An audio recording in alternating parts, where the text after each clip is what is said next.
말씀은 출애굽기 7장입니다.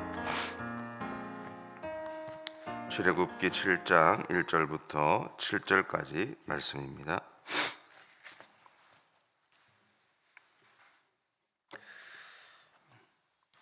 제가 가지고 있는 성경으로는 91페이지에 있습니다.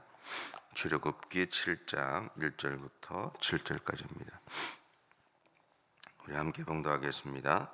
여호와께서 모세에게 이르시되 볼지어다 내가 너를 바로에게 신같이 되게 하였은즉 내 형 아론은 내 대언자가 되리니 내가 네게 명령한 바를 너는 내 형 아론에게 말하고 그는 바로에게 말하여 그에게 이스라엘 자손을 그 땅에서 내보내게 할지니라. 내가 바로의 마음을 완악하게 하고 내 많이 행할 것이나 바로가 너희의 말을 듣지 아니할 터인즉 내가 내 손을 애굽에 붙여 여러 큰 심판을 내리고 내 군대 내 백성 이스라엘 자손을 그 땅에서 인도하여 낼지라. 내가 내 손을 애굽 위에 펴서 이스라엘 자손을 그 땅에서 인도하여 낼 때에야 애굽 사람이 나를 여호와인 줄 알리라 하시매 모세와 아론이 여호와께서 자기들에게 명령하신 대로 행하였더라. 그들이 바로에게 말할 때에 모세는 80세였고 아론은 83세였더라. 아멘.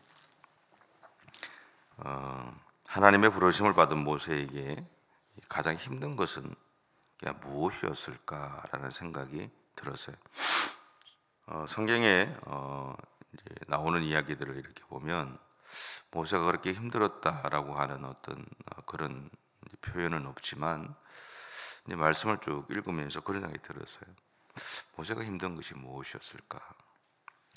그러면서 예전에 제가 평택에 있는 평택에서 어려움을 당하고 있는 교회에서 말씀을 이렇게 전할 때 또 그분들을 목회적 돌봄으로 이제 돌보고 있을 때 어느 순간 제 안에 한 가지 고민이 생겼던 적이 있었어요.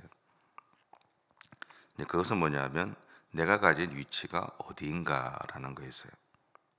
설교 목사로 그들의 필요에 의해서 그분들을 돌보면서 이런 정체성, 그러니까 제가 해야 될 일이 뭔가라는 그런 생각들이 늘 제 안에 있었어요. 뭐 예를 들면 이분들에게 제가 어디까지 해야 할까?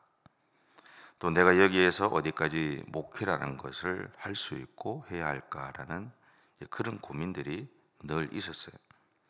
그분들의 필요에 의해서 제가 그분들을 섬겨주고는 있었고 또 신방도 하고 있었지만 여전히 저는 광명에서 평택까지 수요일과 주일에 가야 됐고 때로는 신방이나 또 장례를 위해서 주중에라도 이제 필요하면 또 왔다 갔다 해야 하는 그 현실 앞에서 저는 고민할 수밖에 없었어요. 이 말씀을 준비하면서 내용은 좀 다르지만 모세 또한 이러한 정체성의 문제를 가지고 있었던 것은 아닐까 하는 생각을 하게 됐습니다. 그래서 그는 호렙산에서 하나님의 부르심을 받았을 때 자신이 말을 못한다고 거절하고 또 자신에게는 리더십이 없다고 거절하고 자신의 생명을 보호해야 하기 때문에 거절해 왔던 것은 아닐까라는 그런 생각이 들었습니다.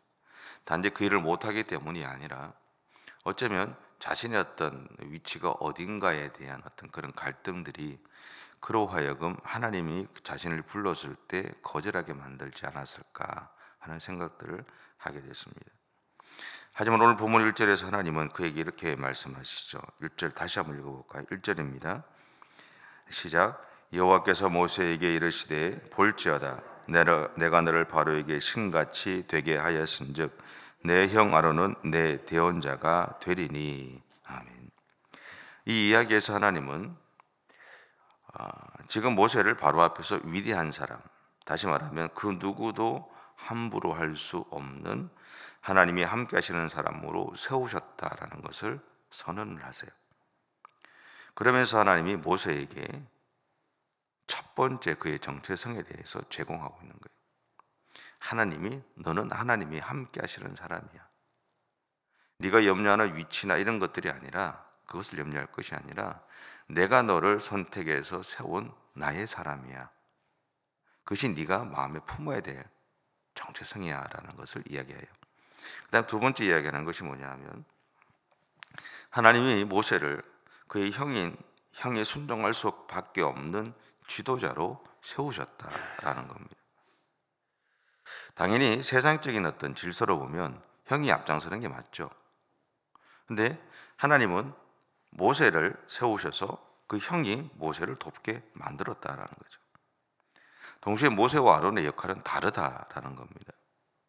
아론에게는 하나님이 모세에게 전하신 말씀을 모세 대신에 백성들에게 전하는 역할이 주어졌다면 모세에게는 직접 하나님을 대면하여 그분의 음성을 듣고 그것대로 백성들을 이끌어 가야 될 지도자 역할이 주어졌다라는 것이죠.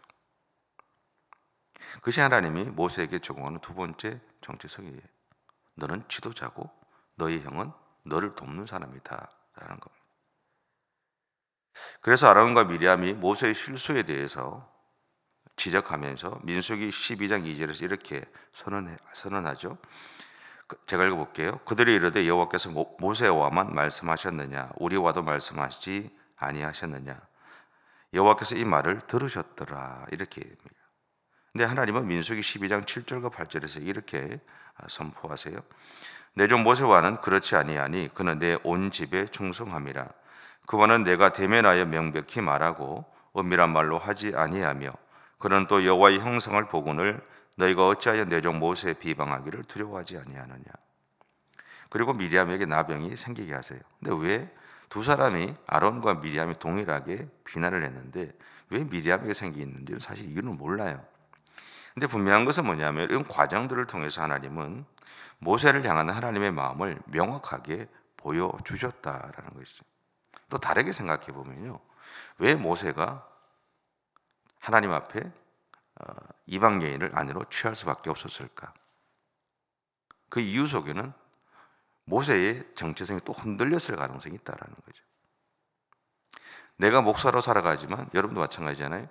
뭐 직분에 따라서 뭐 장로님도 되시고 권사님도 되시고 안수 집사님도 되시고 일반 집사님도 되시고 다 그렇게 하지만 내가 지금 그 직분을 갖고 살아가지만 신앙생활을 하다 보면 우리는 흔들릴 때가 있습니다.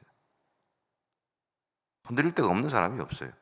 내가 이 제대로 하고 있는지에 대한 고민들을 할 수밖에 없고 내가 가고 있는 이 길이 정말 하나님이 원하시는 길인지를 생각하지 않을 수 없는 상황들이 펼쳐질 때가 있습니다. 그런 생각을 할 때가 있거든요. 아마 모세도 그런 상황이 아니었을까라는 생각이 들어요. 그래서 하나님이 다시 한번 그 사건들을 통해서 명확하게 네가 해야 될 일이 무엇인지를 알려주신 것이 아닐까라는 생각도 해보게 됩니다. 오늘 본문 1절에서 하나님은 모세에게 다시 명확하게 그의 위치에 대해서 말씀하세요. 내가 너를 바로에게 신같이 되게 하였다. 사람은 누구나 신적인 존재에게는 순응합니다. 왜냐하면 두렵기 때문이죠. 그래서 안 믿는 사람들이 뭐 이렇게 무당이나 뭐 이렇게 신내림 받은 사람한테 가면 이렇게 막 돈도 갖다 주고 이렇게 하잖아요. 그죠? 그 사람들 하는 이야기 다 듣고 그대로 하잖아요. 그죠? 너 이거 굿 안 하면 죽는다 이러면 어떡해요? 그게 몇 천만 원이 됐든 갖다 주고 하잖아요. 살기 위해서. 두렵기 때문이에요. 두렵기 때문에. 같은 목사라도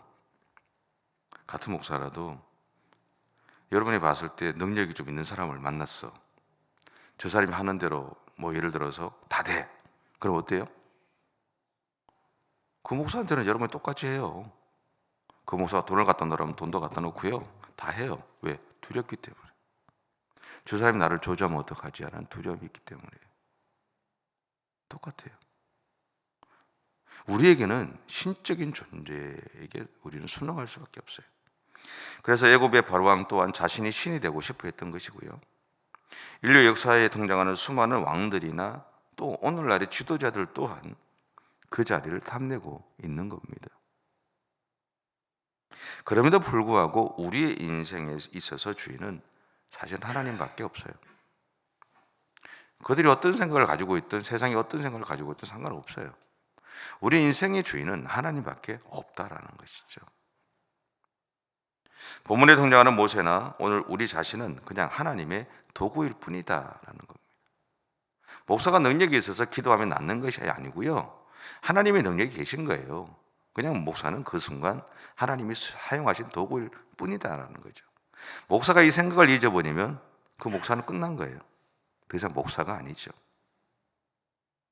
여러분들이 여러분 안에서 그 생각이 사라져버리면 내가 더 이상 신앙인이 아니다라는 거예요. 인형극을 보면요, 인형은 그 주인의 움직임과 연출하고자 하는 의도대로 다양한 행동과 표정을 보여주게 돼요. 근데 주인이 없으면 인형은 그냥 생명이 없는 헝겊이나 나무 어떤 인형에 불과할 뿐이게 돼요. 아무것도 없어요. 근데 다시 그것이 주인의 손에 붙잡히게 되면 그것 자체로 생명을 얻게 되는 것을 보게 됩니다. 이처럼 오늘 그리스도인으로 살아가는 우리가 우리의 주인 되시는 하나님의 손에 붙잡혀 있을 때, 그래서 하나님이 우리의 인생을 인도해 가시는 대로 우리가 따라가게 되면 그 안에서 새로운 생명과 즐거움을, 그리고 하나님이 부여하시는 은혜를 받아 누리게 된다라는 것이죠. 그럼 여러분은 오늘 하나님의 손에 붙잡혀 계십니까? 붙잡혀 계세요. 하나님이 우리의 주인 되신 하나님이 내 인생의 핸들을 붙잡으시고 하나님이 원하시는 대로 내 삶을 이끌어 가시도록 그분 앞에 순종할 수 있어야 된다라는 것이죠. 우리가 순종할 때 하나님이 우리의 삶 가운데 일하시죠. 근데 오늘 본문은요, 하나님의 약속을 받았을 때 모세와 아론의 나이에 대해서 굳이 표현을 합니다. 80과 83세라고 해요. 어쩌면 이것은 두 가지 의미가 있는 것 같아요. 그들이 이 일을 감당하기에는 너무나 나이가 많다라는 것이죠. 근데 반면에 하나님이 그들을 부르심으로 인해서 그들에게는 그 일을 감당할 수 있는 능력을 주셨다라는 것을 의미하기도 합니다. 다시 말하면 우리가 오늘 불가능한 상황에 처해 있을 때 하나님이 우리에게 바라시는 것은 자신들을 그 상황에 몰아넣으신 하나님을 믿으라는 거죠. 우리에게 일어나는 수많은 일들은 그냥 일어나는 것이 아닙니다. 우리가 잘못해서, 물론 그럴 수도 있죠.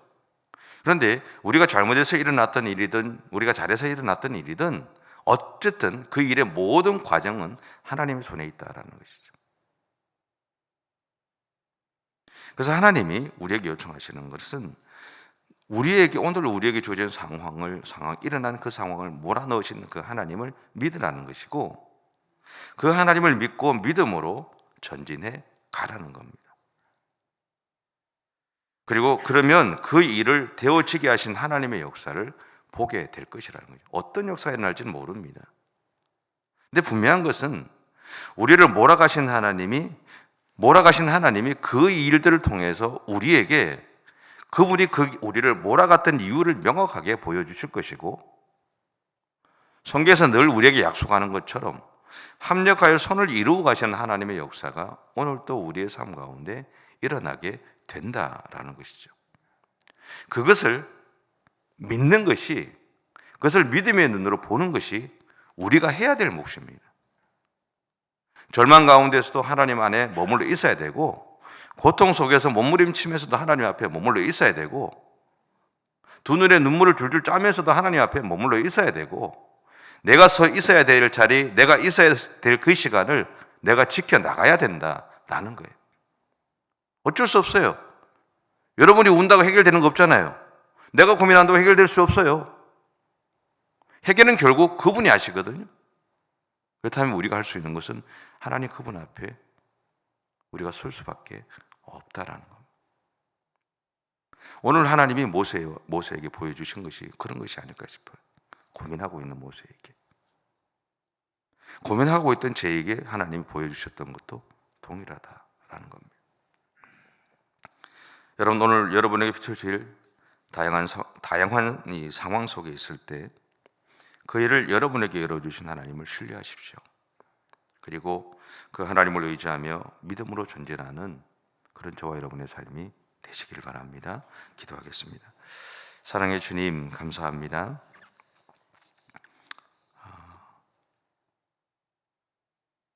우리의 삶을 인도하시고 우리의 삶 가운데 늘 함께 해주셔서 우리가 하나님의 사람이라는 것을 계속해서 인식시켜 주시고 깨닫게 하시고, 하나님이 때로는 보이게 때로는 보이지 않게 우리의 삶을 이끌어가 주셔서 감사합니다. 그 하나님의 손길들을 늘 기억하고 또 그 하나님을 늘 의지하면서 오늘도 우리에게 펼쳐질 하루의 삶들 속에서 하나님을 신뢰하며 그 하나님을 따라 믿음의 길을 달려갈 수 있는 우리 모두의 삶이 되어줄 수 있도록 하나님 인도해 주옵소서. 그러한 믿음의 용기를 우리 가운데 허락해 주시기를 원합니다. 감사드리며 예수님의 이름으로 기도드립니다. 아멘.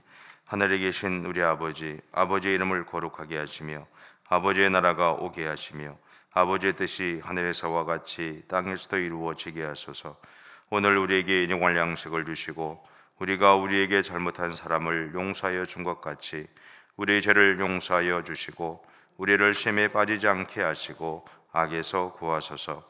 나라와 권능과 영광이 영원히 아버지의 것입니다. 아멘.